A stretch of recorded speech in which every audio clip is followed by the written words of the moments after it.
예수 그리스도의 결단이라는 제목으로 하나님의 말씀 함께 나누도록 하겠습니다. 여러분은 여러분의 인생의 중요한 결정을 앞두고 기도원에 가서 혹시 기도해 보신 적 있으십니까? 하나님 앞에 간절히 매달려서 기도하는 그 기도원에서 혹시 드려보신 적 있는지 모르겠습니다. 한국은 그 참 기도원이 참 산 곳곳마다 있는 정도로 기도를 열심히 하는 그런 민족입니다. 그래서 한국 코리안 스타일 기도하면은 뭐가 있죠?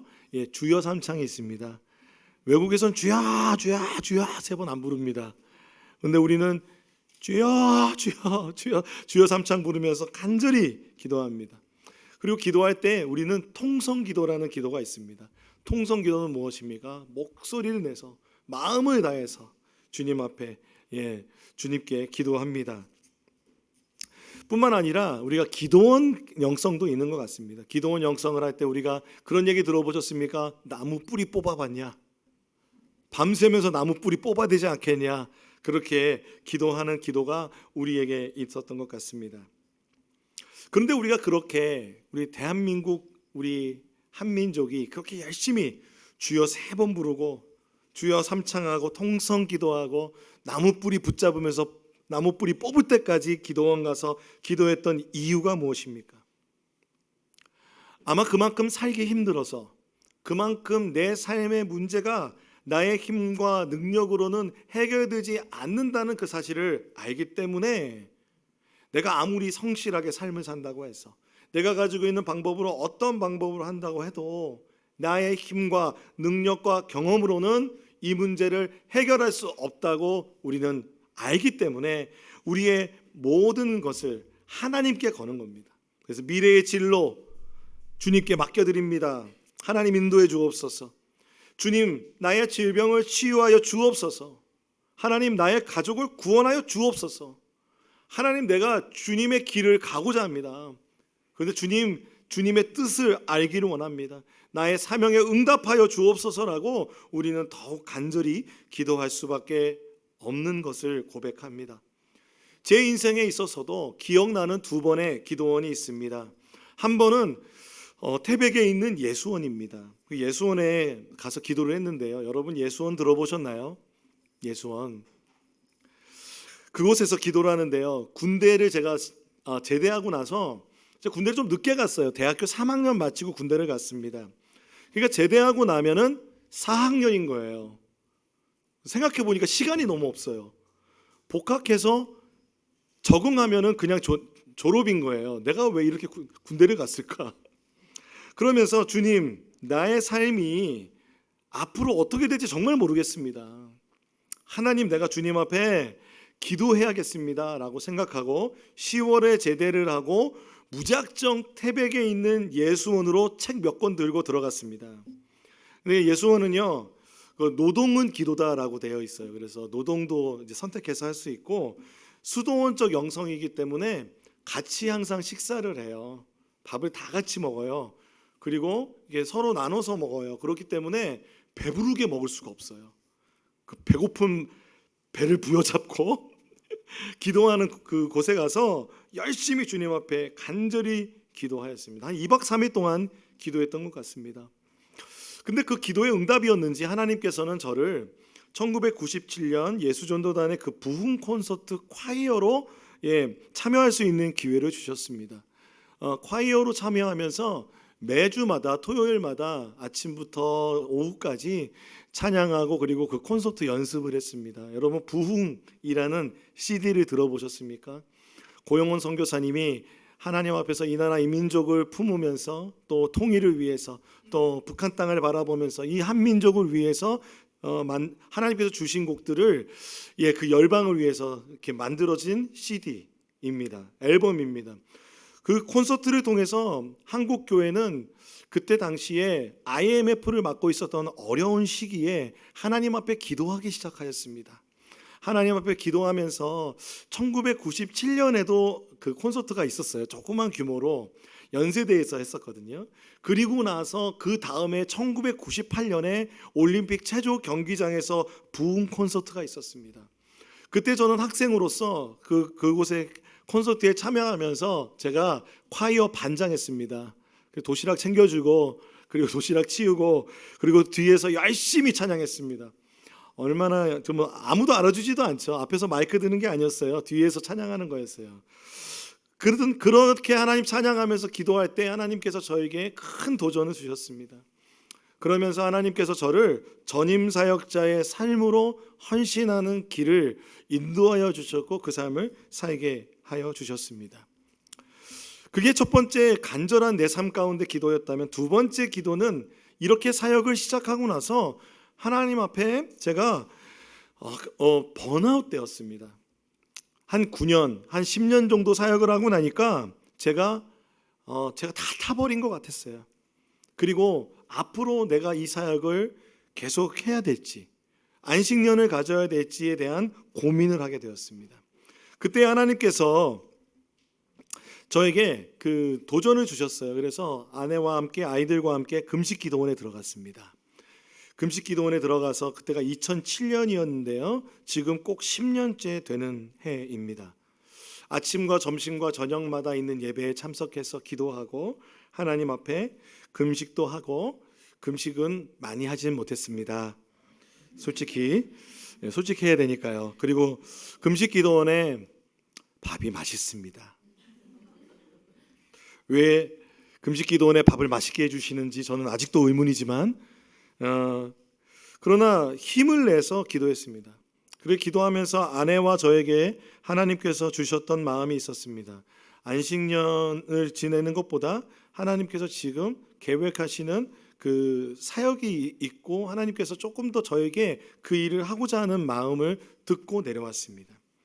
그해 말에 그래서 영적인 사건이 한 가지가 일어났는데, 저희 어머니가 예수 믿고 구원받는 사건이 일어났습니다. 예수 믿고 구원받는 사건이 누구도 부인할 수 없게 중환자실에서 뇌출혈 가운데 하나님 영접함으로, 예수 영접함으로 치유받으셨습니다. 그리고 나서 제가 섬기고 있던 예수전도단의 화요 모임도 한 군데서 예배를 드리고 있었는데, 강남과 강북 지역에 강북 화요 모임으로 나누어서 예배를 드리는 새로운 사역의 길로 하나님은 저를 인도해 주셨습니다. 이렇게 기도한 것을 보면 기도의 결과가 제 삶에 어떤 뭔가의 큰 복을 가져왔다기보다는 하나님의 뜻에 순종하면서 조금 그 삶의 중요한 시기에 중요한 결정들, 어려운 결정들을 할 수 있도록 하나님께서 그 기도를 인도하여 주셨다는 믿음이 있습니다. 오늘 예수님도 십자가를 앞두시고 기도의 언덕 겟세마네를 향하여 올라가십니다. 주님께서는 늘 하시던 대로 감람나무산, 그 감람산이라고 부르는, 올리브산이라고 부르는 겟세마네라는 곳에 올라가셨습니다. 누가복음 22장 39절에 예수께서 나가셔 늘 하시던 대로 올리브산에 가시니 제자들도 그를 따라갔다라고 합니다. 마지막 만찬을 나누신 예수님께서는 이제 기도하러 올라가셨습니다. 이 겟세마네라는 곳이 기름틀이란 뜻입니다. 겟세마네라는 곳, 그러니까 올리브산 그 근처에 이 올리브 열매를 짜서 기름을 만드는 그러한 곳이 있었던 것 같습니다. 그런데 이 겟세마네라는 것이 그 열매를 막 쥐어짜서 기름이 나오듯이 예수님께서는 이곳에서 자주 기도하셨던 것 같습니다. 그래서 요한복음 18장 2절에 보면 예수가 제자들과 함께 거기서 여러 번 모이셨으므로 라고 요한은 이야기합니다. 그 겟세마네라는 그 동산에 예수님께서는 자주 가셨습니다. 제자들과 함께 자주 여러 번 가셨던 것입니다. 그러므로 예수님께서는 가지고 있었던 습관이 뭐였냐면 바로 기도의 습관이셨습니다. 제자들과 함께 말씀도 나누고 교제도 나누는 그곳, 그리고 그곳에서 예수님은 하나님께 기도하셨습니다. 하나님께 늘 기도하셨던 그곳에 예수님께서는 기도의 습관을 가지고 기도의 루틴을 가지시고 이제 이 십자가의 고난 앞에, 십자가 사역 앞에 하나님 앞에 그 기도를 하기 위해 나아가셨습니다. 이 기도의 시간을 나가기 위해서 예수님은 그 전에 제자들과 마지막 만찬을 나누셨습니다. 마지막 만찬을 통해서 제자들의 발을 씻겨주셨고 또 빵과 떡을 떼면서 이것을 기념하라라고 주님께서 말씀하셨습니다. 그런데 이때 복음서의 기록에 보면 예수님은 유다가 자기를 팔 걸 아셨습니다. 복음서의 기록을 보니까, 그리고 유대의 사람들이, 지도자들이, 대제사장과 바리새인들, 그리고 그들이 다 한마음이 돼서 예수를 죽이려고 작정하던 때이었습니다. 그런데 바로 이때 예수님은 겟세마네에 올라가신 겁니다. 요한복음 18장 2절에 보면은 이렇게 되어 있습니다. 예수를 넘겨줄 유다도 그곳을 알고 있었다. 상식적으로 생각한다면 겟세마네라는 곳에 항상 주님께서 기도하시고 기도의 습관이 있으셨지만, 어쩌면 이제 죽을지도 모르고 그 유다가 나를 배신할지도 모른다는 그 생각이 있는 와중에 주님은 왜 겟세마네로 올라가셨을까요? 예수님은 오히려 그 위험에 대비해서 아무도 모르는 곳에서 기도하셔야 되지 않았을까요? 그런데 예수님은 그곳에 올라갔습니다. 감람산의 겟세마네 동산에 올라가셨습니다. 심지어 마태복음 26장 30절에 보면 그들은 찬송을 부르고 올리브산으로, 감람산으로 올라갔다고 말합니다. 찬송을 부르며 주님은 찬송의 은혜 가운데 감람산, 그 겟세마네 동산에 올라갔습니다. 잡힐지도 모르는 위협을 무릅쓰고 주님께서 그 위험과 그 고난 앞에서 자신을 드러내며 기도하셨습니다. 그런데 그 기도의 내용이 무엇입니까? 그 기도가 마태복음 26장 37절 39절의 말씀입니다. 제가 앉아 여러분이 앉아 읽어보겠습니다. 그리고 베드로와 세베대의 두 아들을 데리고 가서 근심하며 괴로워하기 시작하셨다. 그때 예수께서 그들에게 말씀하셨다. 내 마음이 괴로워서 죽을 지경이다. 너희는 여기에 머무르며 나와 함께 깨어 있으라. 예수께서는 조금 더 나아가 얼굴을 땅에 대고 엎드려서 기도하셨다. 나의 아버지, 하실 수만 있으시면 이 잔을 내게서 지나가게 해주십시오. 그러나 내 뜻대로 하지 마시고 아버지의 뜻대로 해 주십시오. 예수님의 기도가 무엇입니까? 39절에 나의 아버지, 하실 수만 있으시면 이 잔을 내게서 지나가게 해주십시오. 그러나 내 뜻대로 하지 마시고 아버지의 뜻대로 하여 주십시오. 우리 마지막 만찬에 예수님께서 이 잔을 마시는 것, 이것은 내 피니 너에게 생명을 주는 잔이라고 주님 말씀하시며 그들과 떡과 잔을 마셨습니다. 생명을 주는 잔, 나에게 유익이 되는 잔이라면 마시겠지만 예수님께서 지금 말씀하실 때 이 잔을 내게서 지나가게 해달라고 말씀하십니다. 이 잔을 내게서 지나가게 해주시옵소서라고 기도합니다. 예수님이 이 기도가 얼마나 힘드셨으면은 17절에 보니까 베드로와 세베대의 두 아들을 데리고 함께 갑니다. 그러면서 뭐합니까? 근심하여 괴로워하기 시작하셨습니다. 그러면서 그들에게 마음을 나누십니다. 내 마음이 괴로워 죽을 지경이다. 너희는 여기에 머물러 나와 함께 깨어 있어라. 나와 함께 좀 기도해 주지 않겠냐? 주님 말씀하신 것입니다. 다른 복음서에서 보면요, 그들에게 돌을 던지며 닿을 만큼의 거리에서 기도하셨습니다. 예수께서는 제자들과 함께하는 심리적 안정감이 필요하셨던 것 같습니다. 혼자서 이 기도를 감당하기에는 어려운 기도로 느껴집니다. 그래서 예수님은 3번이나 이 잔을 내게서 지나가게 해주시옵소서, 이 잔이 내가 마실 수가 없겠습니다 라고 말씀하십니다. 마가복음에 보면요, 이렇게 기도하세요. 이 시간이 나에게서 비껴가게 해주시옵소서. 여러분, 세상 살다 보면 우리의 인생에 주님 이것 좀 비껴가게 해주시옵소서. 하나님, 내 삶 가운데서 다 일어나도 되는데 이 일은 일어나지 않았으면 좋겠습니다. 그러나 우리의 인생을 돌아보면 우리의 인생에 정말 말로 할 수 없는 아픔들이 다가올 때가 있습니다. 이것을 피했으면 좋겠는데 어느 순간 내 앞에 다가와 있습니다. 내 인생에서 이런 결정들을 해야 되는 것입니다. 나의 인생의 진로를 결정해야 되고 내 인생에 지금 아주 중요한 이 결정 하나가 나의 삶을 바꾸는 결정을 앞두고 하나님 앞에 간절히 기도할 수밖에 없습니다.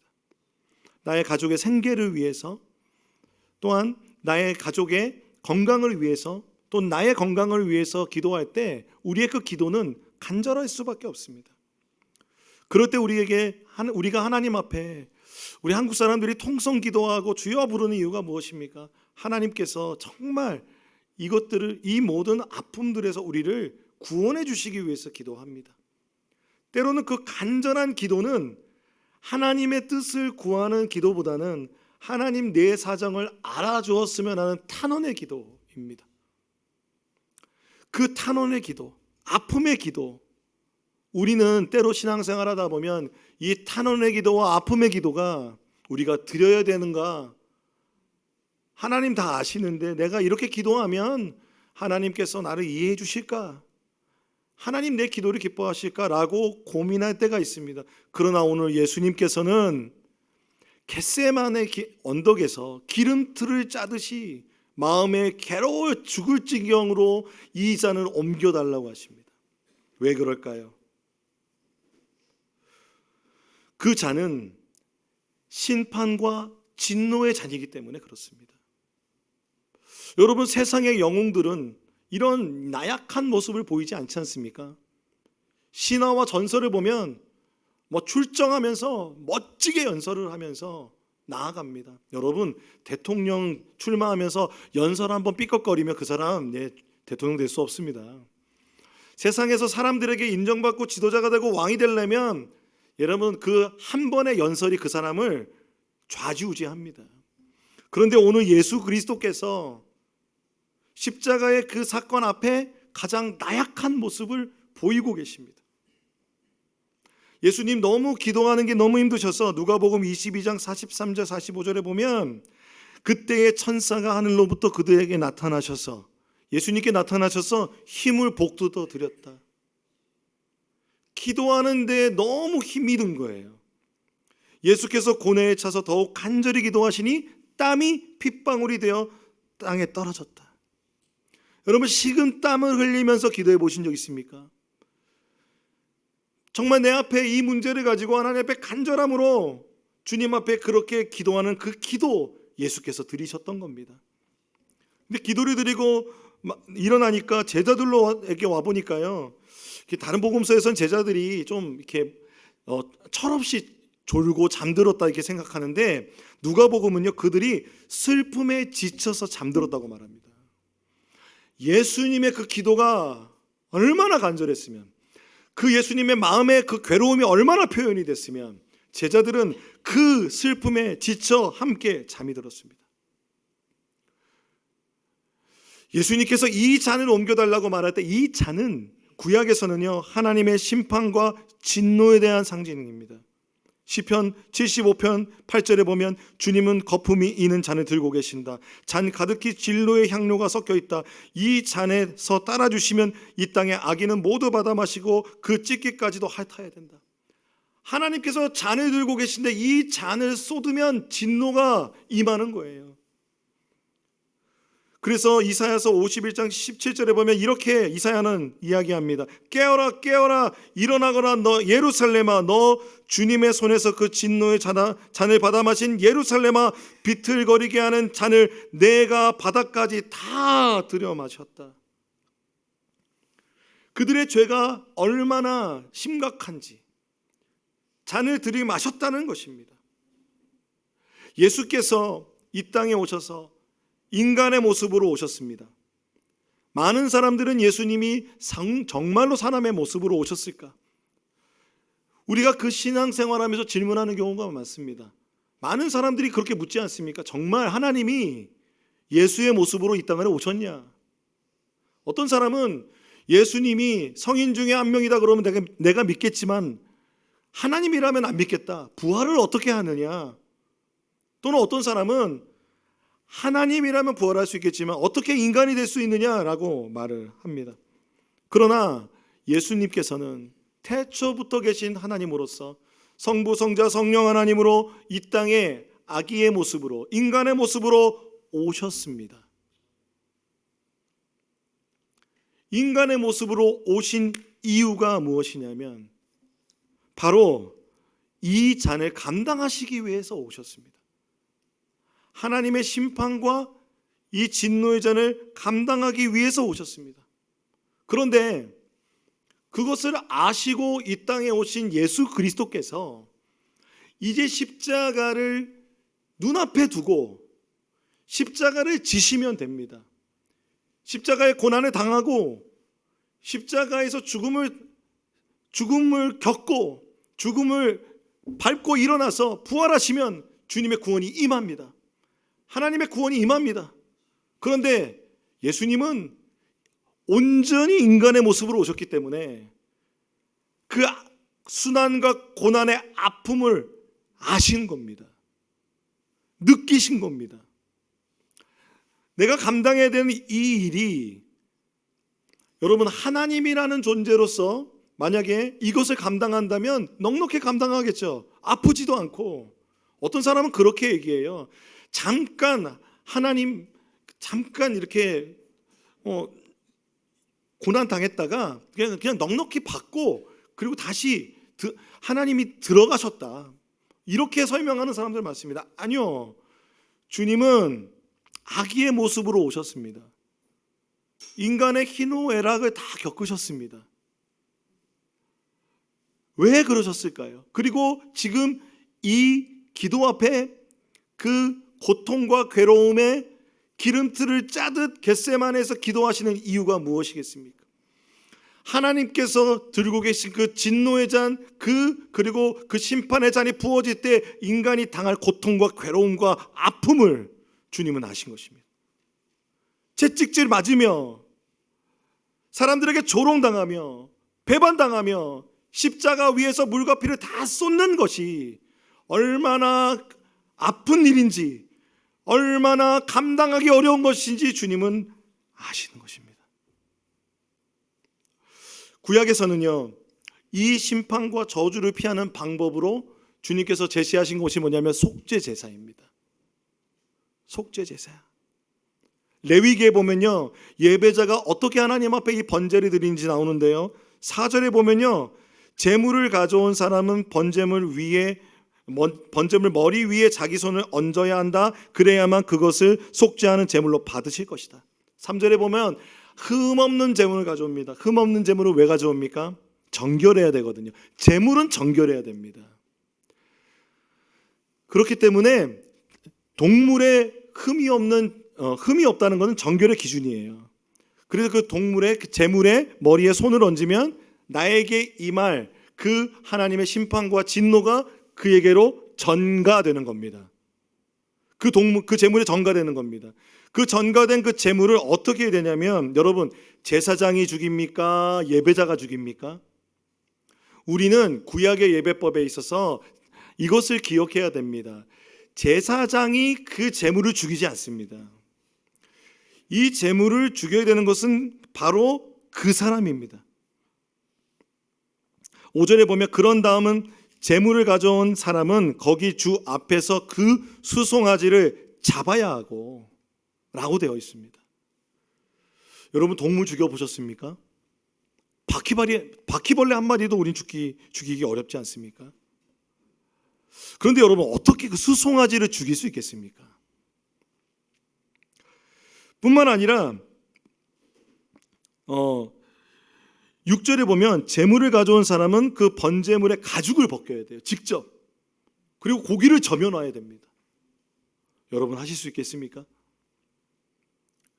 그리고 9절에 보면요, 제물을 가져온 사람, 그 사람은 내장과 다리를 물에 씻어서 제사장에게 주면 제사장이 그것을 번제단 위에서 불살라 드리는 것, 이것이 제물을 불로 태워서 그 향기로 나 주를 기쁘게 하는 바로 번제 제사라는 것입니다.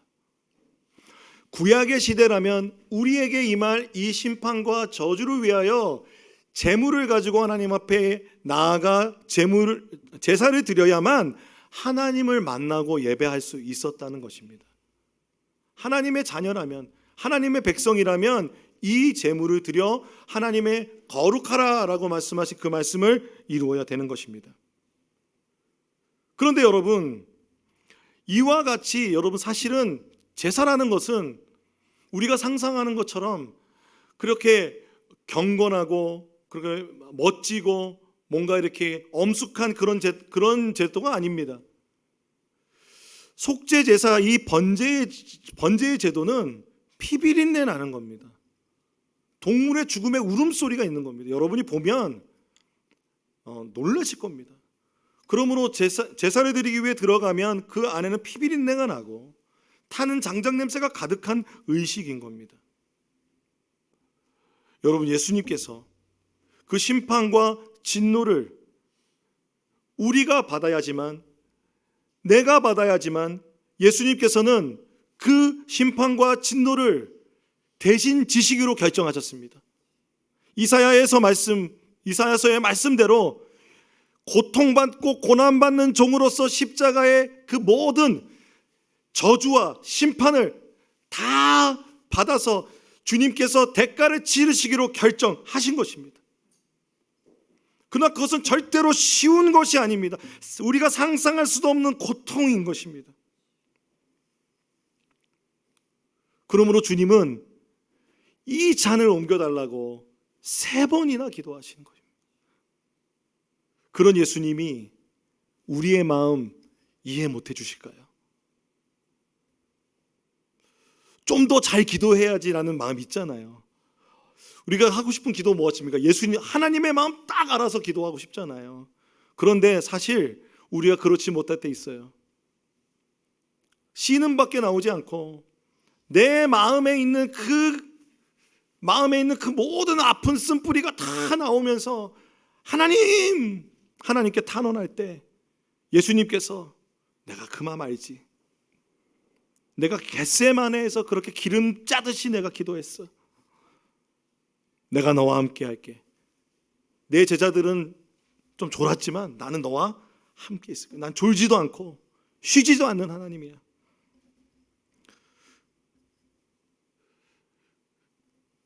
예수님 우리의 마음 아실 줄로 믿습니다. 이 간절한 기도 가운데서 주님은 결단하십니다. 마태복음 26장 42절에 예수께서 다시 2번째로 가서 기도하셨다.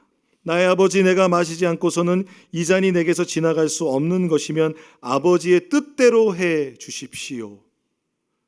똑같은 기도지만 앞부분의 첫 번째 기도는 네 잔을 옮겨달라는 그 간절한 기도가 담겨 있다면, 아버지의 뜻대로 해주십시오라고 기도하지만 앞부분에 괴로움이 담겨 있다면, 이제 주님의 기도는 다시 변하고 있습니다.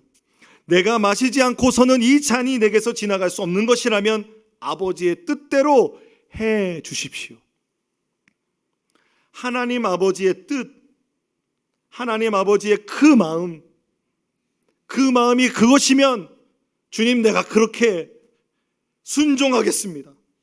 하나님, 내가 순종하여 하나님의 뜻을 이루어 드리겠습니다. 요한복음 3장 16절에 하나님께서 세상을 이처럼 사랑하셔서 외아들을 주셨으니 이는 그를 믿는 사람마다 멸망하지 않고 영생을 얻게 하려는 것이다. 하나님께서 아들을 세상에 보내신 것은 세상을 심판하시려는 것이 아니라 아들을 통하여 세상을 구원하시려는 것이다.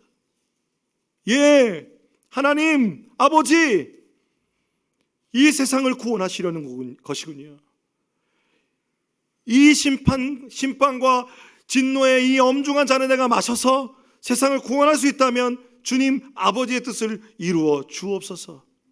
그래서 요한복음 10장에 보면 주님께서는 그 우리를 향한 그 사랑을 위하여 목숨을 기꺼이 버리기로 우리에게 말씀하십니다. 나에게는 이 우리에 속하지 않은 다른 양들이 있다.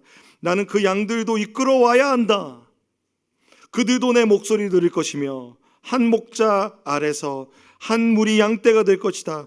아버지께서 나를 사랑하신다. 그것은 내가 목숨을 다시 얻으려고 내 목숨을 기꺼이 버리기 때문이다. 주님 말씀하셨습니다. 이 결심을 하시며 주님 3번 기도하셨습니다. 이 3번의 기도로 주님은 결단하셨습니다. 잡히시기로. 예수 그리스도 메시아 온 우주의 왕께서 이 땅의 권세에 잡히기로 결정하셨습니다. 이 기도가 마치자마자 유다가 찾아 올라옵니다. 유다가 찾아 올라오는데 예수님에게 입맞추는 거예요. 입맞춤은 인사죠. 그 입맞춤의 인사를 하는 이유가 무엇이냐면 유다가 그 예수님을 잡으려는 사람과 짰어요. 이게 표시야. 다 비슷비슷하게 생겼을 거 아니에요, 사람들이. 누가 예수인지 정확하게 모를 거 아니에요. 모를 수 있잖아요. 밤이니까. 내가 입맞추는 자가 예수다. 예수님이 아셨어요. 그 소름 끼치는 입맞춤을 받으셨어요. 그리고도 그냥 순순히 잡혀가시니까 지난주에 제 머리부터 발끝까지 다 씻어주세요라고 말했던 베드로가 그 대제사장의 그 종의 귀를 잘라버립니다. 그 예수님께서는 다시 그 귀를 붙여주시면서 우리가 잘 아는 칼로 흥한 자 칼로 망한다고 말씀하시며 주님이 이렇게 말씀하시죠. 야 베드로야, 내가 하나님이야. 나 하나님 아들이야. 내가 천사들 12군단도 데려와서 이 사람들 다 막을 수 있어. 그런데 난 그렇게 안 할 거야. 왜냐하면 난 결정했기 때문에. 나는 잡히기로 결정했기 때문에 난 그렇게 안 할 거야. 예수님께서는 아버지 뜻을 이루는 것, 고난받는 종으로 인자로 하나님 앞에서 고난받아 영광 받으시기로 그 결정을 하신 것입니다. 하나님의 뜻을 이루는 것, 하나님의 말씀을 이루고 순종하는 것을 결정하신 예수님이십니다.